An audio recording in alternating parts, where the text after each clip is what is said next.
बिस्मिल्लाहिर्रहमानिर्रहीम। Captain front के साथ मैं हूं हसन बेग। कश्मीर पाकिस्तान की शारग, सारे हमारे एनर्जी के ज़राए जो हैं वहाँ से निकलते हैं। पानी स्पेशली आब, जिसको आब हयात भी कहा जा सकता है, ज़िंदगी उसी के साथ वाबस्ता है। और कश्मीर जन्नत नज़ीर, वहाँ पे इलेक्शन का आगाज़ हो गया और अभी एक डिवीज़न में हुए हैं इलेक्शन और उसमें देखेंगे कि किसका पलड़ा भारी है।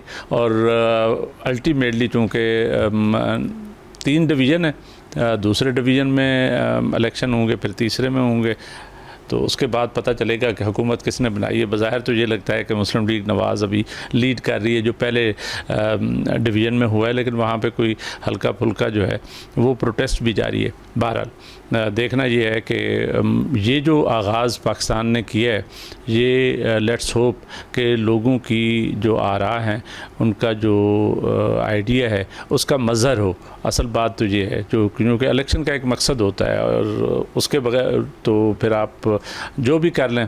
बहरहाल ये कश्मीर की सूरत हाल को हम देखेंगे और उसके साथ साथ देखेंगे कि इंटरनेशनल सतह पे एक अजीब सी सिचुएशन हुई है। एक इस्लामाबाद MOU हुआ, वो MOU जो है वो दोनों पार्टीज़ ने फिर कह दिया कि ये शायद उस तरह रेलेवेंट नहीं रहा, लेकिन अब फिर जंग बंदी भी हो गई है और जंग बंदी उन्होंने ख़ुद की है। तो वो इस बार तो वो क्या कहते हैं कि कोई मनाने नहीं आया, वो ख़ुद ही मान गए हैं। देखते हैं कि अब क्या टर्म्स एंड कंडीशन होती हैं। ईरान तो कह रहा है कि अपनाए हुर्मुज़ जो है, इस पर हम अपनी फ़ीस वसूल करते रहेंगे, इस पर हमारी इजारादारी रहेगी। इसका मतलब ये एक नई चीज़ का आगाज़ हो रहा है। जो इंटरनेशनल वाटर्स हैं, फिर उन पर इजारादारी किसकी होगी? जिसकी लाठी उसकी भैंस होगी, या ये है कि कोई इंटरनेशनल लॉ भी होगा जो काम कर रहा होगा? बहरहाल निज़ाम अदल पे तो हम हमेशा बात करते रहते हैं और निज़ाम अदल की बात करें तो हमारे यहाँ पे कोई जजेस की अपॉइंटमेंट्स के लिए कोई समरी गई है और सदर साहब ने अभी तक तो साइन नहीं किए। क्या सदर पाकिस्तान उसको मुस्तरद भी कर सकते हैं? और निज़ाम अदल की जब हम बात करते हैं तो फिर हमें एक और चीज़ भी याद आती है, निज़ाम इंसाफ़। और निज़ाम इंसाफ़ के साथ हमारा जो टैक्स का निज़ाम है, और टैक्स का निज़ाम ही बेसिकली गरीब अमीर का जो है ना एक फ़र्क भी होता है। लेकिन यहाँ पे टैक्सेशन ऐसी है, रिग्रेसिव टैक्सेशन है, और वहाँ पे गरीब और अमीर पे इक्वल टैक्स लग रहे होते हैं। ये जैसे पेट्रोलियम और डीज़ल लेवी का आपने सुना होगा और भुगत भी रहे हैं एज ए कौम हम। तो वो गरीब जो एक मोटरसाइकिल वाला है, वो भी उतना ही टैक्स दे रहा है, उतनी लेवी दे रहा है जितना कोई V8 वाला और लैंड क्रूज़र वाला दे रहा है। जुल्म है, ज़्यादती है, लेकिन बहरहाल क्या किया जा सकता है। और इसके साथ साथ हम बात करेंगे कि ये जो तेल की कीमतें हैं, ये कितना ज़्यादा फ़र्क डाल सकती हैं गुर्बत पे। और गरीब जो है वो गुर्बत की लकीर से नीचे चला जाता है, तो उसमें एक बहुत बड़ा हाथ इन्हीं कीमतों का होता है। और अभी स्टेट बैंक ने एक पॉलिसी 11.5% इंटरेस्ट रेट पे रखी हुई है। अब यहाँ पे इन्वेस्टमेंट तो कोई ख़ास आ नहीं रही, लेकिन लेट्स होप कि चीज़ें बेहतर हों और आने वाले दिनों में बेहतर हों। और उसके साथ साथ हम बात करेंगे कि सहाफ़ी बिरादरी जो है वो कहीं ना कहीं अंडर प्रेशर हैं बड़े अरसे से। वो जो फैज़ साहब ने कहा था ना, बोल के लब आज़ाद हैं तेरे, वो उनका एक इशू रहा रहता है। और कहीं ना कहीं NCCIA जो है ना, वो नोटिस लेती रहती है, और वो वाली बातें जो शायद खुल के सहाफ़ी किया करता था किसी ज़माने में, वो अब उस तरह नहीं हो सकती। बहरहाल पाबंदी भी शायद ज़रूरी होती है, लेकिन पाबंदी में मुंह बंद करना ज़रूरी नहीं होता। तो बहरहाल ये एक अभी किसी और सहाफ़ी पे भी ये वाली चीज़ जो है ना लागू हो गई है। वो कहते हैं कि ख़ान साहब के दौर में भी उसको नोटिस चले गए थे, अब इस दौर में भी नोटिस चले गए, पता नहीं ये सहाफ़ी किधर जाएगा। बहरहाल ये सारे वो टॉपिक्स हैं जो हमने आज डिस्कस करने हैं, और उस पर हम अपने पैनल की आरा लेंगे। और उसमें हमारे साथ तशरीफ़ रखते हैं राना रिजवान अरशद साहब, सीनियर सहाफ़ी हैं, तजिया कार हैं। Welcome to the show Rana साहब। Thank you sir. और उसके साथ आबिद अली साहब तशरीफ़ रखते हैं, जो बेसिकली कॉर्पोरेट अफेयर्स के लायर हैं, और उनसे हम टैक्स और टैक्स से रिलेटेड चीज़ें जो है ना, इकानमी से रिलेटेड चीज़ें पूछेंगे। वेलकम टू द शो जी। और उसके साथ आरिफ चौधरी साहब किसी तारुफ के मोहताज नहीं कि आप अपना तारुफ हवा बहार किए, तो सुप्रीम कोर्ट के वकील भी हैं और वकला को ट्रेन भी करते रहे।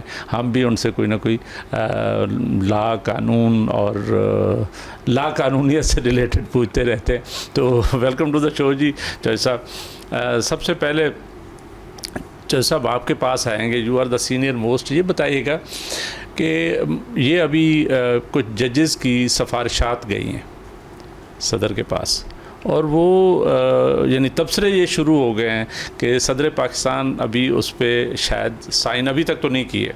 हो सकता है हमारा प्रोग्राम चल रहा हो और उन्होंने साइन कर दिए हों, तो ये तो मुझे नहीं पता, लेकिन बहरहाल वो एक ताख़ीर है। तो असल क्वेश्चन ये है, क्या सदर पाकिस्तान जो है जुडिशल कमीशन की जो रिकमेंडेशंस हैं उनको मुस्तरद भी कर सकता है 48(2) के तहत? क्या हो सकता है? बहुत शुक्रिया बेग साहब। ये जो सूरत हाल है ये वो नहीं है कि जहाँ प्राइम मिनिस्टर की एडवाइस का पाबंद होता है प्रेसिडेंट। राइट। ये प्राइम मिनिस्टर की एडवाइस नहीं है, ये बिल्कुल डिफरेंट सूरत हाल है।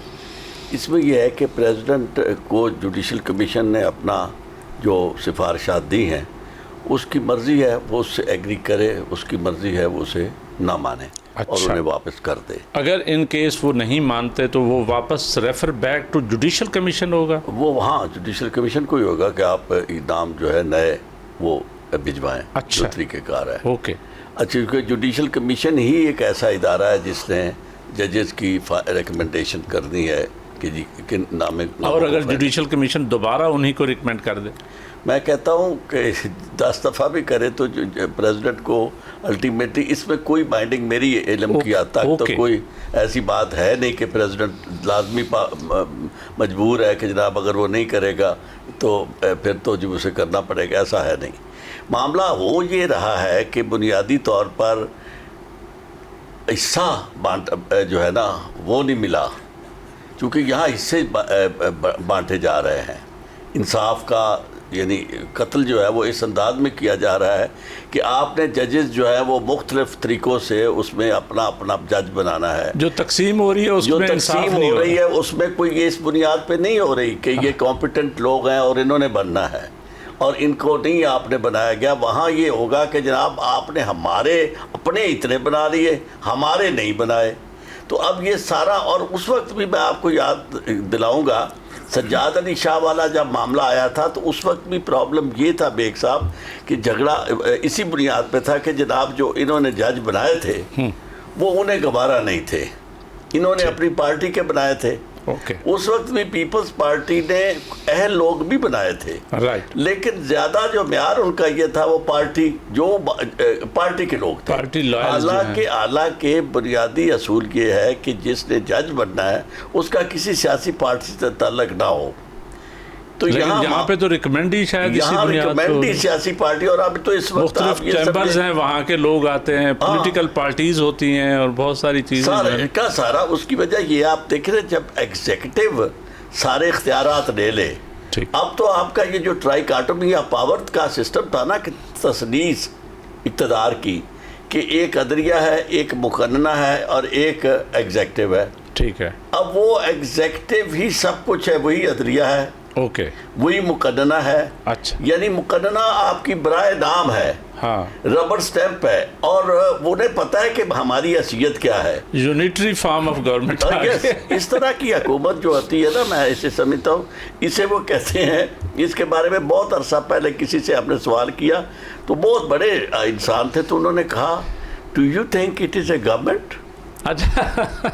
तो ये सूरत हाल इस वक्त बनी है, यानी खुद इन्हें ज़रा बराबर नहीं इस चीज़ का एहसास हो रहा, चूँकि जिस तरह माजी में कहा गया था ना, मैंने वो हमारे अभी ज़िंदा हैं जज साहब, वो बाद में सुप्रीम कोर्ट के जज भी बने, जस्टिस यानी क्या था उनका, निसार साहब, ये जी साकिब निसार साहब, नहीं साकिब निसार, अच्छा, दूसरे अच्छा, निसार साहब थे, जो अपने रहे थे इसके सहीवाल से ताल्लुक उनका। ओके।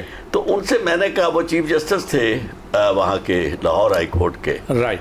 तो मैंने कहा जज साहब बड़ा भारी मैंडेट मिल गया है नून को। कहते हैं आहिस्ता से ना कहती कभी अपने भार नाल ही चीज़ां डिग पैंदियां ने। तो ये अपने वजन के नीचे गिरने वाला निज़ाम है। हमारी तारीख कुछ ऐसी है वैसे, ऐसा वजन डाल रहे हैं। देखे ना, मैं आपको अर्ज करूं, जब आपके पास इतना इख्तियार आ जाए, हाँ, बेहदो निहायत, हाँ, आपको समझ ही ना लगे कि आपने करना क्या है। ओके।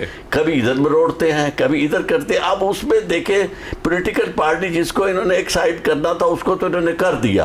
अब आपस में समझ नहीं आ रही कि हमने ये कैसे बांटना है इसे। वो आपस की जो बांट है, सारा झगड़ा उसी का है। उसमें अपनी तकसीम की समझ नहीं आ रही। प्रेसिडेंट जो है बराए नाम प्रेसिडेंट तो नहीं बैठा, आईनी तौर पर तो वो बराए नाम है, अमली तौर पर वो पूरा हिस्सेदार है और वो आर्किटेक्ट है इस सिस्टम का, जिसकी वजह से ये इक़्तिदार में बैठे हैं। तो इसलिए उसे नज़रअंदाज नहीं किया जा सकता। उसका पॉलिटिकल इक्विपमेंट पे तो कोई शक नहीं है। आबिद साहब, निज़ाम इंसाफ की हम बात कर रहे हैं, तो ये बताएगा कि टैक्स का निज़ाम जिस पे आपको एक्सपर्टीज़ हासिल है, तो एक फ़िक्स टैक्स स्कीम भी आई हुई है अभी। आई डोंट नो उसको फॉर्म्स जो है ना वो आ गए हैं या नहीं आए, डाउनलोड हो सकते हैं, नहीं हो सकते। तो ये जो टैक्स स्कीम है ये किस हद तक, चूँकि गरीब तो मारा गया यहाँ पे, कहा तो यही जा रहा है कि जो रिटेलर्स है, जो छोटा दुकानदार है, उससे कुछ नहीं पूछा जाएगा। वो 25,000 तक अगर टैक्स दे देता है तो वेल एंड गुड, और उसको जाने दें, वो अपना कारोबार करे। इसकी कैसे आप इवेल्युएट करेंगे इस स्कीम को कि ये अच्छी है, बुरी है, दरमियानी है, या ये है कि ये गरीब के हक़ में नहीं है? और सर, जैसे सबसे पहले स्कीम्स आती रही हैं, ये भी वैसी ही स्कीम है। सेल्फ असेसमेंट स्कीम एक ज़माने में आती, तो ये भी वही है, ये वही है। मीन एक नया रंग उसमें सेल्फ असेसमेंट में ये होता था कि वो नॉन टैक्सेबल भी हो सकता था, लेकिन अभी जो है ना 25,000 तो कम अज़ कम देना है। सर मैं थोड़ा सा ना इसको आपको एनालिसिस करके बताता हूँ कि ये किस तरह वर्कआउट कर रहे हैं। हाँ जी। अब ये कह रहे हैं कि जो स्मॉल एंटरप्राइजेज है या रिटेलर है, अगर उसका जो सेल है साल की 20 करोड़ है या उससे कम है, तो वो 25,000 पे टैक्स देगा। ठीक। अगर आप उसको पर डे आप उसकी सेल कंसिडर करें, कैलकुलेट करें, तो पर डे सेल बनती है 6 लाख रुपया। अच्छा। तो एक ऐसा दुकानदार जिसकी एक दिन की सेल 6 लाख रुपए है, राइट, और वो साल का 25,000 पे टैक्स देगा, तो क्या ये उसके तो वारे नहीं आ रहे? उसके तो वारे नहीं आ रहे हैं। अगर तो इसका मतलब है कि बिजनेस फिर थोड़ा सा फले फूलेगा और यहाँ पे कोई इकोनॉमी बेहतर होगी।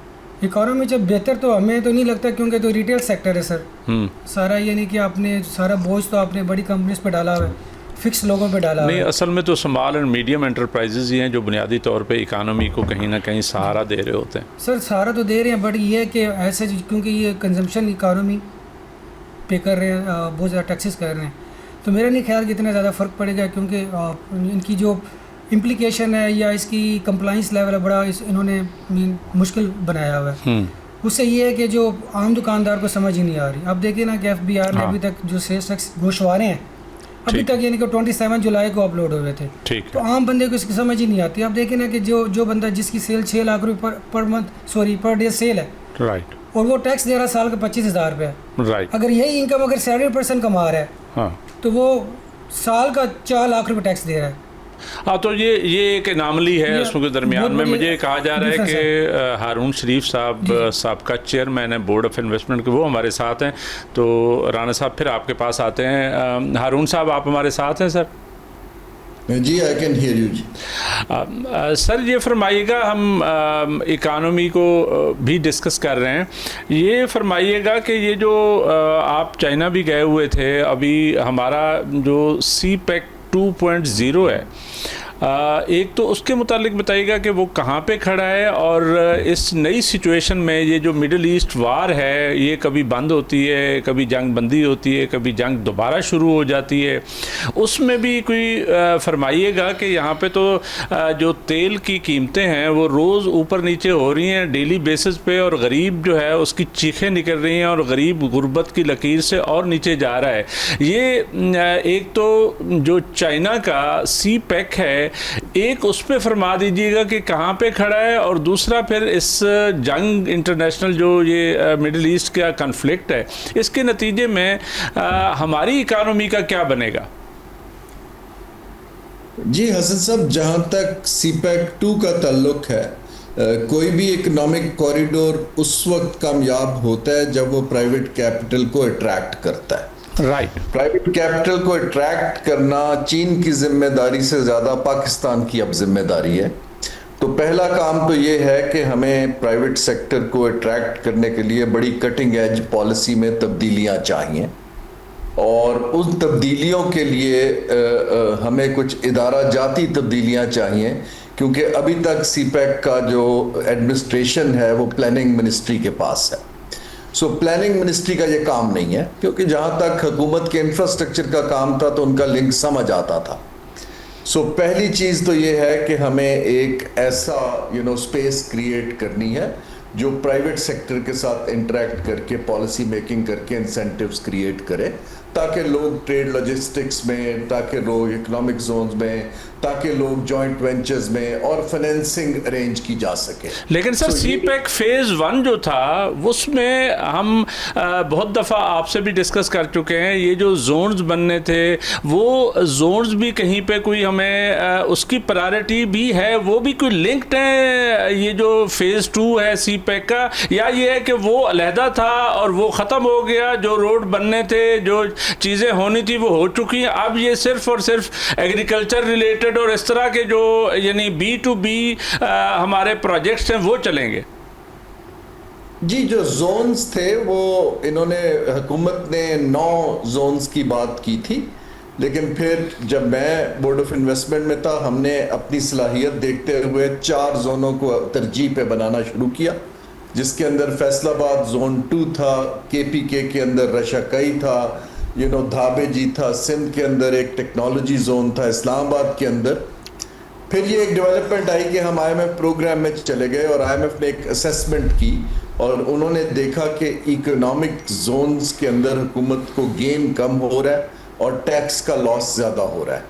तो IMF ने फिर वो पाबंदी लगा दी कि अभी आप नए इकोनॉमिक जोन टैक्स इंसेंटिव्स की बेस पर ना बनाइए। तो अभी पाकिस्तान इसलिए नए इकोनॉमिक जोन नहीं बना रहा, जो आखिरी अप्रूव हुआ है वो पोर्ट कासिम के अंदर कुछ जगह लेके SIFC वगैरह डेवलप कर रहे हैं। देखिए, economic zones chicken and egg है हसन साहब। अगर तो इंटरेस्ट है प्राइवेट सेक्टर का, चीन का भी, पाकिस्तान का भी, तो जगह ढूंढना कोई इतनी बड़ी बात नहीं होती। हाँ, खाली टैक्स इंसेंटिव के ऊपर आगे जाना भी मुश्किल दिखाई देता है। मैं अभी चीन के अंदर तकरीबन 7 दिन था, तो ये मेरा चौथा विजिट है पिछले 6-8 माह में। देखिए, चीन की पब्लिक कंपनीज के लिए अब पाकिस्तान में आके बड़े बड़े प्रोजेक्ट करना मुश्किल दिखाई देता है। ओके। चीन की जो प्राइवेट कंपनीज हैं, खास तौर पे टेक्नोलॉजी ड्रिवन, उनका पाकिस्तान में भी इंटरेस्ट है और पाकिस्तान को इस्तेमाल करके वो खित्ते की मिडल ईस्ट की मार्केट को भी अप्रोच करना चाहते हैं। उसके लिए पाकिस्तान को 3-4 काम करने हैं। एक तो ये है कि प्राइवेट सेक्टर की तगड़ी पार्टियों को तैयार करना है कि आप पार्टनरशिप करके आप सऊदी अरब में प्रोजेक्ट पकड़ें, तुर्की में पकड़ें, काम करें। सही। यू नेवर नो, 3 से 5 साल में ईरान की रिकंस्ट्रक्शन शुरू होती है, सो अपॉर्चुनिटी अच्छी है अगर जॉइंट वेंचर्स हो जाए। मैं भी कोशिश कर रहा हूँ, लेकिन दैट्स द वे फॉरवर्ड। चीन अब अपनी कंपनियां और लोगों को सिक्योरिटी सिचुएशन देखते हुए रीलोकेट नहीं कर पाएगा, तो हमारे मजबूत इदारों को उनकी महारत से फायदा उठा के कारोबार को फैलाना है। राइट। तो ये दूसरा जी जी, मैं कह रहा था कि हम चाइना की बात कर रहे हैं, तो इस वक्त आपको मालूम है कि in the field of AI वो चाइना कह रहा है कि ये हेजमोनिज्म की तरफ अमेरिका जाना चाह रहा है, जो कि वो उसको नहीं जाना चाहिए। वो हेजमनी से मुझे याद आया, यहाँ अमेरिका जो है वो ईरान के साथ जंग में है, कभी जंग बंदी होती है, एक पाकिस्तान ने बड़ी कामयाब कोशिश की थी, उसके बाद फिर जंग शुरू हो गई। अब वो दोनों जो है ना बगैर किसी के कहे जंग की तरफ चले गए हैं। तो हमारे यहाँ ऑयल क्राइसिस जो है वर्ल्ड ओवर है, लेकिन हमारे यहाँ बहुत ज़्यादा है, क्योंकि यहाँ पे लेवीज लगा दी जाती हैं। तो यहाँ पे क्या सिचुएशन है, ये जो हम रोज़ बरोज़ गुर्बत की लकीर से नीचे जा रहे हैं, इसका भी कोई हल आपको लगता है? चाइना जो बैटरीज में और बाकी टेक्नोलॉजी में बहुत आगे चला गया, जैसे AI में, तो कोई इसका हल हमारे पास भी कोई आपको नज़र आता है आने वाले दिनों में? हसन साहब, ये इसकी इकोनॉमिक्स बड़ी कॉम्प्लिकेटेड है। राइट। क्योंकि पाकिस्तान ने number 1 imported fuels, oil based hydrocarbon पे अपनी इन्हिसार बहुत ज़्यादा रखा हुआ है। ये वाहिद मुल्क है जो अभी भी बिजली LNG पे बनाता है। हमारे मुल्क के अंदर जो इंटरनल तजारत होती है, मंडियों से सामान आता जाता है, वो भी सड़कों पे जाता है, ट्रेन पे नहीं जाता, सो वहाँ भी तेल इस्तेमाल होता है। फिर हमने जो सोर्सेज हैं ऑयल के, उनको भी एक ही बास्केट में रखा हुआ है, GCC से आते हैं और स्ट्रेट ऑफ हॉर्मुज़ से हमारी तरफ आ जाते हैं। तो इसकी वजह से पाकिस्तान पे इम्पैक्ट ज़्यादा है, क्योंकि हमारी डिपेंडेंस इस इंपोर्ट पे बहुत ज़्यादा है। अब ये जो आप कह रहे हैं वॉर की वॉलेटिलिटी और अनसर्टेनिटी जो ट्रंप साहब और ईरान के साथ दिख रही है, उसका जाहिर है कि ऑयल प्राइसेस के ऊपर इम्पैक्ट आ रहा है। लेकिन मैं जो मीडियम टर्म सीरियस असेसमेंट्स पढ़ रहा हूँ US एनर्जी डिपार्टमेंट की, बड़े जो दुनिया के फाइनेंशियल इदारे हैं उनका ख्याल है कि जो अगला क्वार्टर है, जो सितंबर से दिसंबर तक आएगा, वहां पर ये कीमतें कोई 80 के आसपास सेटल हो जानी चाहिए, $80 पर बैरल पे। राइट। जो उसके अगला क्वार्टर आएगा जनवरी से मार्च 2027 का, वहां एक्सपेक्ट किया जा रहा है कि तेल की कीमत $5 और नीचे गिरेगी, दो वजूहात पे। एक, ओपेक अपनी सप्लाई बढ़ाएगा तो सप्लाई बढ़ जाएगी। B, ये जो आप बात कर रहे हैं कि चाइना और बाकी ममालिक अब ऑयल पे इन्हिसार कम कर रहे हैं, सो डिमांड श्रिंक होगी, सप्लाई बढ़ेगी तो कीमत और कम हो जाएगी। अब ये श्रिंकिंग डिमांड पे पाकिस्तान अपना एनर्जी मिक्स ऑल्टरनेट्स की तरफ कैसे लेकर जाता है, अगेन वहां पर हुकूमत की तरजीह और पॉलिसी दिखनी चाहिए, जो मुझे अभी दिख नहीं रही। हमारे पास टेक्नोलॉजी चीन से आ सकती है, लेकिन ये प्लांट लगाने वाले लोग और बैटरियां बनाने वाले लोग पाकिस्तान के एंटरप्रेन्योर्स करेंगे, ये वजारतों का काम तो नहीं है ना जी। जी जी, बिल्कुल ठीक है। सर, एक आखिरी क्वेश्चन ये बताइएगा कि पाकिस्तान जो है वो हमेशा ये कोशिश करता रहता है कि कोई इन्वेस्टमेंट आए। अभी हमारी बड़ी लेवल पे कोऑपरेशन शुरू हो गई है। आपको मालूम है कि सऊदी अरब के साथ हमारा डिफेंस पैक्ट है। अभी डिफेंस कोऑपरेशन का एक और पैक्ट जो है या एग्रीमेंट कहें, ये वो वाला तो नहीं है जो सऊदी अरब वाला हो, लेकिन कुवैत के साथ भी हो रहा है, और उसके बाद इट इज़ एक्सपेक्टेड कि टर्की, कतर और इजिप्ट की तरफ भी हम जाएंगे। ये जो टोटल हमारा एक बड़े अरसे से हम मिडिल ईस्ट को समझते हैं, that is a source of investment, तो आप कोई एक्सपेक्ट कर रहे हैं कि आने वाले दिनों में ये जो है यहाँ से कोई इन्वेस्टमेंट आएगी पाकिस्तान में?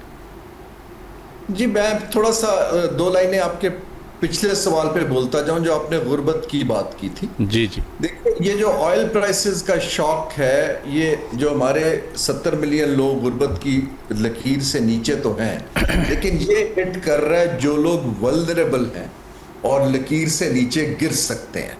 राइट। तो हुकूमत ने ये जो एक तो डेली प्राइसिंग पे करके अनसर्टेनिटी और बढ़ा दी है, दूसरा ये है कि इन लोगों के लिए कोई टारगेटेड हमारे पास सब्सिडी का इदारा जाती इंतज़ाम नहीं है। जैसे गरीब के लिए तो BISP है, हमारे पास लोअर मिडिल क्लास के लिए सिस्टम नहीं है। I think we need to work on that कि उनको सब्सिडी दें, वरना पेट्रोल की कीमत तो लैंड क्रूजर के लिए भी उतनी है, मोटरसाइकिल के लिए भी उतनी है, बल्कि मोटरसाइकिल वाले पे टैक्स बढ़ जाता है। तो आई थिंक एक तो मेरा ये नुक्ता था, मैं देना चाह रहा था। सही। अगला सवाल है आपका ये डिफेंस पैक्ट्स और इन्वेस्टमेंट्स का, जो मिडिल ईस्ट के साथ हमारा। जी, तारीख ये बताती है कि पाकिस्तान के पास अपनी जियोपॉलिटिकल लेवरेज के बहुत से मौके आए हैं। राइट। पाकिस्तान ने उन मौकों को एक तगड़ा मार्केट बेस्ड इकोनॉमिक अपॉर्चुनिटीज में हम कन्वर्ट नहीं कर पाए। ईस्ट एशिया ने कर लिया, अभी फिर से ये मौका है। तो मुझे डिफेंस इंडस्ट्री तो कुछ बढ़ती दिखाई दे रही है टेक्नोलॉजी बेस्ड, लेकिन मुझे जो पाकिस्तान की कोर फॉल्ट लाइंस हैं हमारे मईशत की, ज़राअत है, टेक्नोलॉजी है, टेक्सटाइल है, उस तरफ पैसा आता नहीं दिखाई दे रहा, क्योंकि अलाइनमेंट नहीं है। हाँ, एक अपॉर्चुनिटी है, मैंने भी एक पर्चा लिख के दिया इनको, कि दुनिया की तरह अगर इस वक्त ये प्राइवेट सेक्टर को डिफेंस प्रोडक्शन में ओपन कर दें, राइट, तो क्योंकि डिमांड बहुत बढ़ गई है, तो फिर एक प्राइवेट सेक्टर के अंदर एक्सपोर्ट ओरिएंटेशन इस सेक्टर की बढ़ सकती है। AI driven defence production, China की टेक्नोलॉजी, पाकिस्तान की इंजीनियरिंग फोर्स, और खित्ते को आप केटर करें। तो ये एक एरिया खुल सकता है, लेकिन इसके ऊपर भी अगेन अभी तक हमारी 90-95% प्रोडक्शन सरकार के और दफाई इदारों के हाथ में। राइट सर, एक सॉरी मैंने लास्ट क्वेश्चन कहा था, तो ये लास्ट क्वेश्चन अब मैं करने लगा हूँ। चाइना जो है उसने गुड नेबरहुड पॉलिसी पे वो अमल कर रहा है, जो उनकी फॉरेन पॉलिसी है, और इस वक्त आपको मालूम है कि $150 बिलियन से ज़्यादा उसकी इंडिया के साथ ट्रेड हुई है लास्ट ईयर में, और हमारे साथ ज़ाहिर है 17, 18 या 19 बिलियन होती है। तो हमारा एक इंडिया के साथ आपको पता है स्टैंड ऑफ चल रहा है, और पानी का मसला सबसे बड़ा मसला है, और उस पर चूँकि अपस्ट्रीम और डाउन स्ट्रीम इसका फ़्लो का मसला है, तो आप समझते हैं कि चूँकि चाइना ऊपर बैठा है, इंडिया से भी ऊपर है, तो ज़ाहिर है उसका भी अपस्ट्रीम जो है ना वो डाउन स्ट्रीम की तरफ इम्पैक्ट करता है आने वाले दिनों में। क्योंकि आप देख रहे हैं इस गुड नेबरहुड डिप्लोमेसी के ज़रिए चाइना अपना एक रोल प्ले करे पाकिस्तान और इंडिया की कोई उनको करीब लाने में, या उनकी रिवाइवल ऑफ द नेगोशिएशन में, या ultimately normalisation of the relations में। ये जो चाइना के वजीर हैं मिस्टर लो, जो ग्लोबल डेवलपमेंट इनिशिएटिव को डील करते हैं, तो मेरी 3 दिन पहले उनसे मुलाकात हुई बीजिंग में। तो देखिए इसमें 2 एंगल हैं। ये जो आपने अपर राइपेरियन और लोअर राइपेरियन की पानी की बात की है, तो चाइना का अभी तक तो जो अप्रोच है वो ग्लोबल मल्टीलैटरल सिस्टम को सपोर्ट कर रहे हैं टू रिजॉल्व दिस मैटर, क्योंकि इंडस वाटर ट्रीटी एक ग्लोबल मल्टीलैटरल इदारे ने, वर्ल्ड बैंक ने उसको ओवरसी करता है। क्या चाइना इसको सब रीजनल लेवल के ऊपर हल करने की कोशिश करेगा? ये डिपेंड करता है कि पाकिस्तान क्या चाइना को अप्रोच करता है इस सिलसिले में या नहीं। खुद से चाइना आगे नहीं बढ़ेगा, लेकिन पाकिस्तान को अगर खित्ते में देखें ना, हमारी टेंशन अफगानिस्तान के साथ नहीं है, हमारी टेंशन्स हिंदुस्तान के साथ भी हैं। अगर उसके अंदर हम चाहते हैं कि हमारे नेबर कंट्री स्टेबिलिटी जिसको आगे ले जाना चाहें, जिसमें प्रेसिडेंट शी चैंपियन कर रहे हैं, फिर हमें अपनी एक ओवरऑल डिप्लोमेटिक पोजीशन को बदल के उनसे बात करनी पड़ेगी। मैं अभी सेक्रेटरी जनरल SCO को भी मिला, जो शंघाई कोऑपरेशन ऑर्गेनाइजेशन है, राइट। वहाँ पर भी उन्होंने कहा कि ये एक मल्टीलैटरल इदारा है, कंसेंसस बेस्ड, हम बायलैटरल इश्यूज में नहीं पढ़ सकते। लेकिन यहाँ पाकिस्तान को रोल प्ले करना पड़ेगा कि क्या चीन और सऊदी अरेबिया को इसके अंदर किरदार अदा कर सकते हैं, लेकिन फिर आपको ग्लोबल सिस्टम से हट के एक उसका हल निकालना पड़ेगा। और ये पाकिस्तान की डिप्लोमेटिक और लीडरशिप पे है कि आया वो ये रूट लेना चाहते हैं। मेरा ज़ाती ख्याल तजर्बा है पाकिस्तान को ये रूट लेना चाहिए, क्योंकि ग्लोबल मल्टीलैटरलिज्म इस वक्त मेजर थ्रेट में है और UN की तो कोई अहमियत रह ही नहीं गई। बिल्कुल ठीक है, पाकिस्तान चाहे तो ये वाला एक यानी वे फॉरवर्ड है पाकिस्तान के पास कि चाइना अपना एक रोल प्ले करे और अल्टीमेटली हमारा कोई नॉर्मलाइजेशन ऑफ रिलेशंस हों, अल्टीमेटली हम एक बड़े मकसद के लिए अमन की तरफ जाएं और इंडिया को भी कायल करें कि वो भी अमन की तरफ जाए। थैंक यू वेरी मच, बहुत शुक्रिया सर, बहुत मेहरबानी, आपने बहुत टाइम दिया।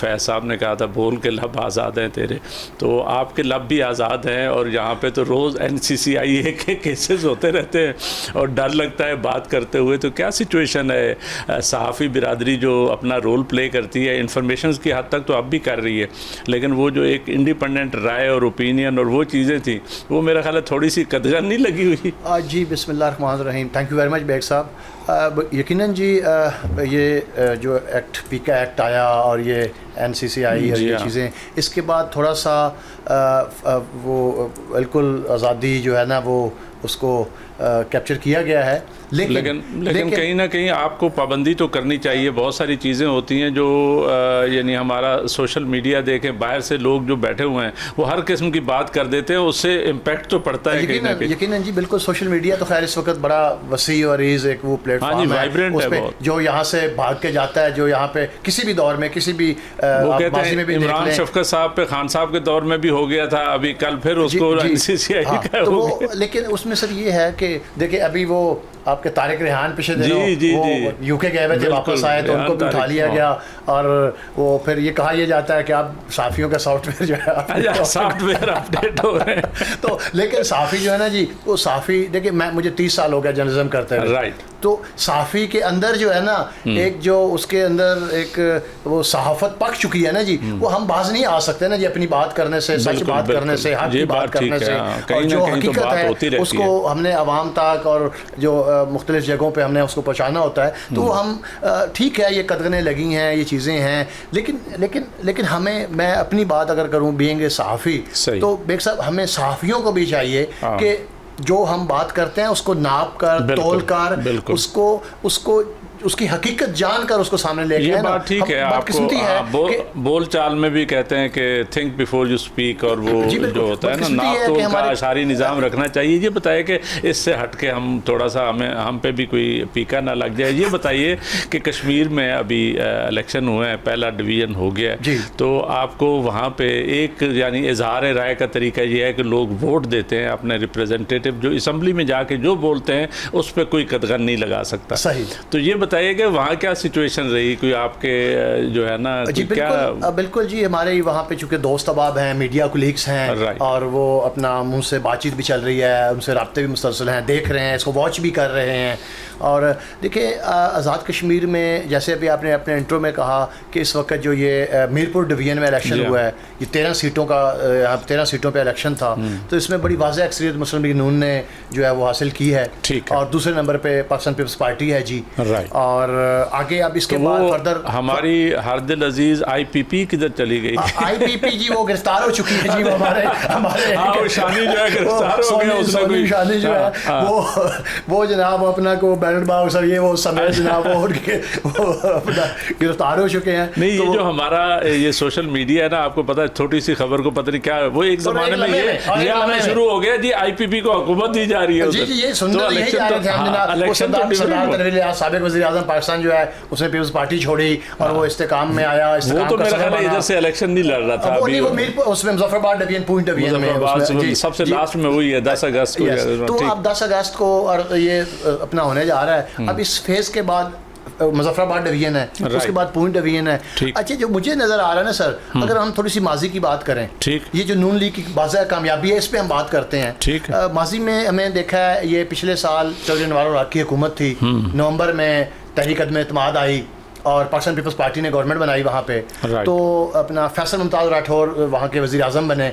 और इसमें कोई शक नहीं, हम देख रहे हैं कि फैसल मुमताज़ राठौर जो है वो अवामी वज़ीर आज़म साबित हुआ है। उसने अपने वज़ीर आज़म हाउस मुजफ्फराबाद के दरवाजे अवाम के लिए खोले। वो जो अवामी एक्शन कमेटी के कोई एक्शन थे तो उसमें कंट्रोवर्शियल भी हो गया जी, वो बिल्कुल वो, लेकिन वो उसने कश्मीर हाउस में अपना अवाम के लिए दरवाजे खोले, पब्लिक के लिए उसने दिन रात एक किया, अवामी नुमाइंदा, अवामी आदमी, बतौर वज़ीर आज़म उसने बहुत अच्छा काम किया। लेकिन यहाँ दो चीज़ें हैं, एक ये होता है कि जब आप कोई भी पार्टी सियासत में इक़्तिदार में होती है तो वो यकीनन कहीं ना कहीं कुछ ना कुछ रह जाता है, लोग हर बंदे को खुश नहीं रख सकते। तो वो नून लीग जो है इस वक्त, और मैं आपको ये बताऊं कि जो मुजफ्फराबाद में आगे अगली डिवीजन में होने जा रहा है, हमारे यहाँ एक रवायत ये है चूँकि वफाक में जिसकी गवर्नमेंट होती है ना जी, वो उधर बनाता है, वो फिर वहाँ पे, लेकिन गिलगित बल्तिस्तान में तो ऐसा नहीं हुआ जी। वहाँ आप देखें ना, वहाँ चार आज़ाद उम्मीदवार जो थे, वो जो आज़ाद उम्मीदवार जीते, और वो आज़ाद जीतने वाला हमेशा हुकूमत की तरफ जाता है। हुकूमत तो पीपल्स पार्टी की बनी, लेकिन वो इस्तेकाम में गए और आज वो वज़ीर है चारों, आज वो चारों वज़ीर बन चुके हैं। उन्होंने जरा मुस्तहकम कर दिया ना, इस्तेकाम को मुस्तहकम कर दिया। तो वो सर अब नज़र ये आ रहा है अगले जो मीरपुर डिवीजन के बाद मुजफ्फराबाद डिवीजन पूंछ डिवीजन है, वहाँ पे भी नज़र ये आ रहा है कि चूँकि यहाँ वाज़ेह बरतरी है, ट्रेंड तो नज़र आ गया, चल पड़ा है। अब उधर मीरपुर मुजफ्फराबाद दिनों में क्या होता है, चलें अभी तो कुछ दिन बाकी है। के पास आएंगे जज साहब, निसार में तेरी गलियों के बने हैं अहले हवस मुद्दे ही भी मुनसिब भी, किसे वकील करें किसे मुनसिबी चाहे। ये बताएगा कि किसे वकील करें, अब ये गुर्बत जो है ना रोज़ बरोज़ बढ़ रही है, और यहाँ पे ये जो तेल की प्राइसेस है वो उधर इंटरनेशनल मार्केट में कम होती हैं, इधर 2-4 रुपए ज़्यादा हो जाती हैं। अब मेरा सवाल ये है कि गुर्बत और बढ़ रही है, जो मैं हारून शरीफ साहब से भी पूछ रहा था। तो मेरा सवाल वही है, किसे वकील करें, किससे मुनसफी चाहे, गरीब किधर आपके जाए? पास वकील भी मौजूद है, मुनसब भी मौजूद है, आपको कहीं जाने की जरूरत ही नहीं है। अब तो काम हमने आसान कर दिया है, ठीक, कि इधर उधर ना जाओ, एक ही इदारा है, ठीक है, और सब कुछ उसके पास है। ठीक है। अब पागलपन है कि हम इधर जाके किसी से कहते हैं कि अच्छा जनाब सियासत हमें कर बताओ, हमें तिजारत बताओ, हमें मईशत बताओ।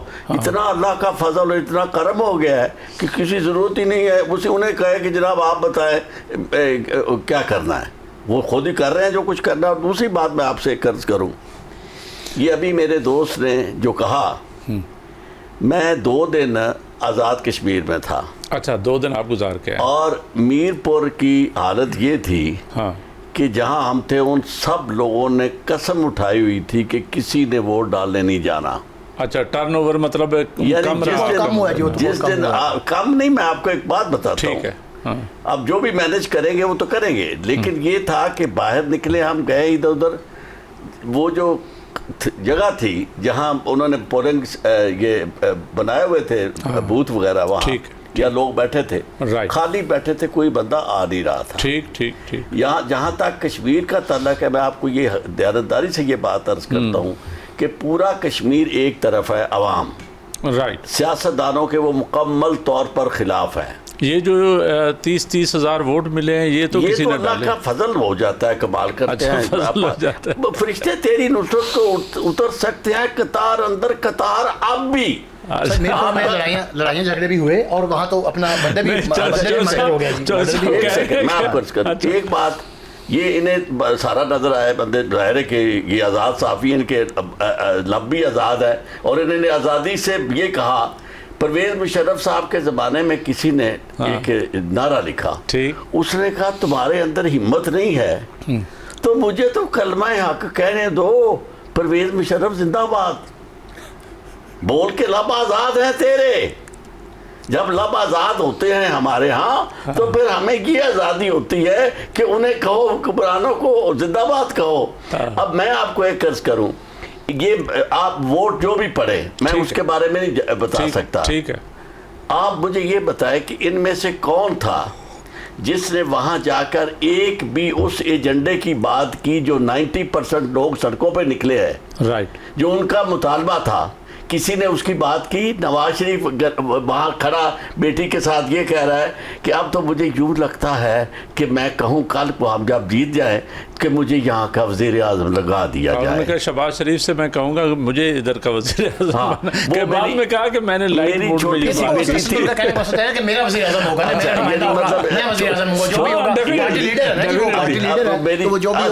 वो लीडर है, आप उसके मुक्तदी है, मुक़ल्लिद है। मैं किसी जमात का लीडर नहीं हूँ चौधरी साहब, मैं एक जर्नलिस्ट हूँ, मैं सारी जमातों के साथ। जी जी, हाँ वही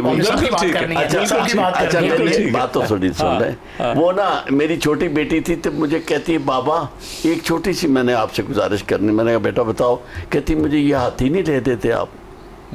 मैंने कहा बेटा यार इतनी छोटी आपने डिमांड कर दी है।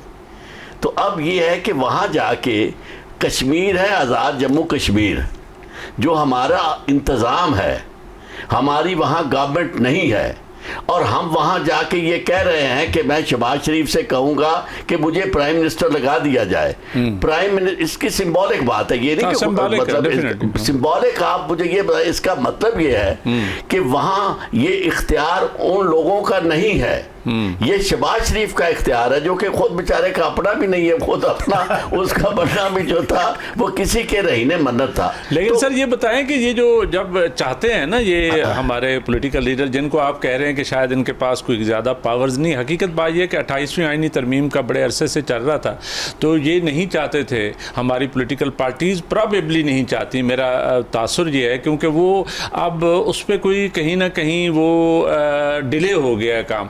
तो जो जहाँ चाहते हैं ये अपना काम कर लेते हैं। नहीं, मैं जो काम चाहते हैं ना, वो काम इनका बड़ा सादा सा काम होता है कि ये प्रोजेक्ट हमें दे दो, इससे पैसे वैसे हम बना रहे हैं। इसके अलावा इनका कोई बड़ा ऐसा काम नहीं होता जो किसी के इक़्तिदार को चैलेंज हो, किसी के इख्तियार को चैलेंज हो। जहाँ तक इक़्तिदार और इख्तियार का मामला है, मेरे भाई भी एग्री करेंगे कि वहाँ जो थोड़ा सा भी सर उठाता है या कहता है कि सर ऐसा नहीं है, वो वहाँ नहीं होता। मामला सिर्फ वो है कि इनके झगड़े जितने भी, अब आप मुझे ये बताएं, यहाँ कौन सी असूरी जंग है जिसके लिए फाइल रुकी पड़ी है जजों की? अच्छा, मतलब मामला सिर्फ मफादात का है कि जिसने जाके दिहाड़ियां लगा के वहाँ अब कौम हमारी क्यों बर्बाद हो रही है। एक जुमला मोहतरज़ा है, सही ये इन्होंने कहा जी हमारे अंदर का सहाफ़ी, ठीक है। मैं कहता हूँ इनके अंदर का सहाफ़ी मेरे अंदर का वकील मर चुका है, वरना जो सहाफत को पर पैरे लगे हैं वो सहाफियों को चाहिए था कि एहतजाज करते। हम एहतजाज कर रहे हैं जी, अच्छा, हम आवाज़ें बुलंद कर रहे हैं। हम तो आए रोज अपना प्रेस क्लब के सामने एहतजाज कर रहे हैं। मैं तो वकीलों को कहने लगा हूँ, मेरी बात तो सुने ना, वकीलों को कहने। वकला भी वो कुर्द साहब कह रहे हैं, मैं उसी तरफ आता हूँ। वकला में आप चले जाएं, यानी वकला को शर्म नहीं आती जब वो आइन को ख़त्म करने वालों को, अदलिया को बर्बाद करने वालों के साथ खड़े होते हैं और जाके तौजीहात पेश कर रहे होते हैं। हमारी पाकिस्तान बार काउंसिल भी उधर है हमारी, और होता क्या है, इवन जो मुखालफत की बुनियाद पर वोट लेकर आते हैं, अगले ही दिन आराम से थोड़ा सा 1-2 करोड़ लिया और बेगैरती की इंतहा पे पहुंच के खड़े होकर कहते हो ओ जी हम तो बिल्कुल देखो ना ये वकला की फलाह। कौन सी वकला की फलाह इसमें है? जब आइन ही ना रहा, जब कानून ही ना रहा, तो आप मुझे बताएं कि जब कानून नहीं होगा तो फिर वकील कहाँ होगा? चलें, ये बड़ा स्ट्रांग पॉइंट और स्ट्रांग पोजीशन है। आबिद साहब आपके पास आएंगे। सर ये फरमाइए कि कैश इकानमी अब पाकिस्तान में तो हर जगह पे मैं देख रहा हूँ गवर्नमेंट ने बड़ी कामयाबी के साथ ये कोशिश की है, हर चीज़ जो है ना डिजिटल उस पर चली गई है, लेवल पे चली गई है। मैं देखता हूँ कि छोटे छोटे वो होते थे, हम बैंकों में फिरते रहते थे, बिल पे करने होते थे। अब बच्चे को कहें, हमारे जैसे तो अभी भी शायद नहीं जानते, तो वो ऑनलाइन जो है ना पेमेंट हो जाती है, सारा कुछ होता है, तो चीज़ें डिजिटलाइजेशन की तरफ चली गई हैं। तो आपका क्या ख्याल है कि कितना बड़ा एक तो आसानी पैदा हुई है और दूसरा ये है कि टैक्स उसके मुताबिक जो है ना, ज़ाहिर है वो हर चीज़ ऑन रिकॉर्ड आ रही है तो टैक्स भी पे हो रहा है। तो ये कितना बड़ा फ़र्क है कैश इकानमी का और ये जो डिजिटलाइजेशन हो रही है जिससे FBR बहुत बड़ा एक फ़ायदा उठा सकता है? सर पाकिस्तान में जो सबसे बड़ा मसला है जो टैक्स कलेक्शन का, उसी वजह से है कि हमारी जो 75% इकोनॉमी है ना वो कैश इकोनॉमी है। अभी आप देखें किसी भी सोसाइटी का ऑफिस चले जाएं, राइट, DHA चले जाएं, किसी और सोसाइटी में चले जाएं, ठीक, 50 करोड़ का जो प्लॉट है वो कितने में उसमें डील हो रहा है, डॉक्यूमेंट्स में कितने का लिखा जा रहा है, 5 करोड़ का। बाकी जो 45 करोड़ के कोई FBR ने अपने रेट्स निकाले हैं। एक DC रेट होता था, कलेक्टर रेट जिसको कहते थे, एक वो था। अब FBR ने कोई रेट निकाला हुआ है। आपको पता है कि जब भी वो प्लाट आप सिस्टम में डालते हैं तो वो कहता है ये 65 लाख का है, उसके मुताबिक टैक्स देना पड़ता है। FBR की जो रेट्स हैं स्टिल हाँ बहुत ज़्यादा ऐसे यानी एरियाज हैं जहाँ पे FBR के रेट्स HO रेट से कम है, अभी तक भी, अभी भी कम है। मैं आपको बता रहा था अगर 50 करोड़ का प्लॉट ये तो हम पूछेंगे राना साहब से, क्योंकि रियल एस्टेट में ये भी कोई मार्केटिंग में डील करते रहे हैं और करते हैं शायद, तो इनसे पूछेंगे कि सिचुएशन क्या है। यहाँ पे तो रियल एस्टेट वाले मारे गए हैं जी। मैं बिल्कुल, मैं प्रोजेक्ट्स वैसे खड़े हुए हैं। सर 75% इकोनॉमी आपकी कैश में है। हाँ, आप उस किस तरह यानी कि, और आपको ऐसे यानी कि वेंचर्स हैं, आप इवन के बैंक्स में आपकी जो ट्रांजेक्शन्स हैं हाँ, वो डिक्लेयर नहीं है। ठीक, ये सिस्टम ऐसा है कि जो बड़े बड़े जो मगरमच्छ हैं वो तो मीन बैंक्स के थ्रू भी ट्रांजैक्शन कर रहे हैं बट सिस्टम में नहीं आ रहे। और सारी आपको देखें जैसे कुर्बानी है या इस तरह भी लोग सेल्स कर रहे हैं, रिटेलर्स हैं पाकिस्तान की जो मतलब है कि अभी भी उसमें गुंजाइश है, अभी भी जो एवाइडेंस है वो तो लीगल होती है। इवीजन जो है ना वो बेसिकली क्राइम है, टैक्स इवीजन क्राइम है। तो अब बात यह है कि अगर FBR के रेट्स के मुताबिक कोई टैक्स दे रहा है तो फिर वो कोई ना इवीजन कर रहा है ना एवाइडेंस कर रहा है, तो उसमें तो कोई प्रॉब्लम नहीं होना चाहिए। लेकिन रियल एस्टेट सेक्टर तो मारा गया। अभी आपको पता है टैक्सेस थोड़े से कम हुए सो दैट कि हमारी कोई ग्रोथ हो। क्यों आप रियल एस्टेट में बहुत सारी मार्केटिंग और उसके हवाले से बात करता हूँ। देखिए बेग साहब, ये है कि रियल एस्टेट में जो डीसी रेट है या जो आपका टैक्स रेट है, डीसी रेट से कहीं गुना ज़्यादा, मार्केट वैल्यू कहीं ज़्यादा होती है। ये बिल्कुल इन साहब ने सही कहा कि डीसी रेट कुछ और होता है, एक्चुअल प्राइस कुछ और होती है, और डीसी रेट पे फिर वो कम प्राइस बनती है।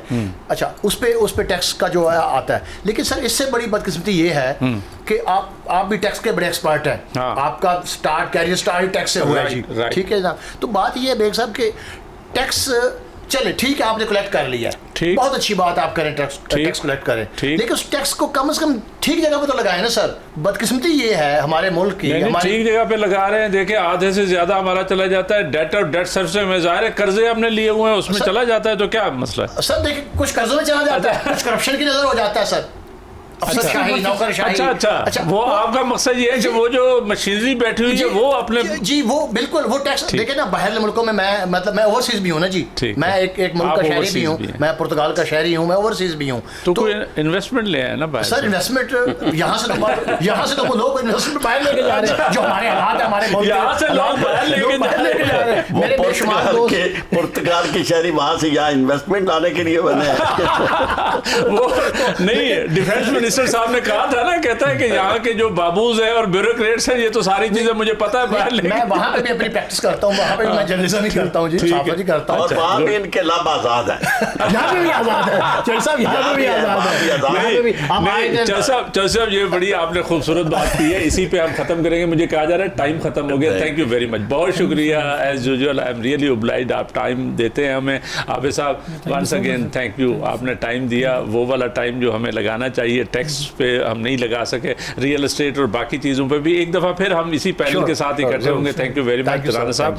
नाजरीन, आज हम बुनियादी तौर पे डिस्कस ये कर रहे थे कि पाकिस्तान में जैसे कश्मीर में इलेक्शंस का आगाज़ हो गया, अच्छी बात है, आगाज़ होना चाहिए, उस पर भी हमारे पैनल की आरा थी, और उसके साथ साथ हम ये कर रहे थे कि इकानमी की क्या सिचुएशन है, यहाँ पे क्या हो सकता है, और टैक्स का निज़ाम कैसा चल रहा है, और निज़ाम अदल कैसा चल रहा है, और गरीब जो है वो किधर है, और गुर्बत का क्या हाल है पाकिस्तान में।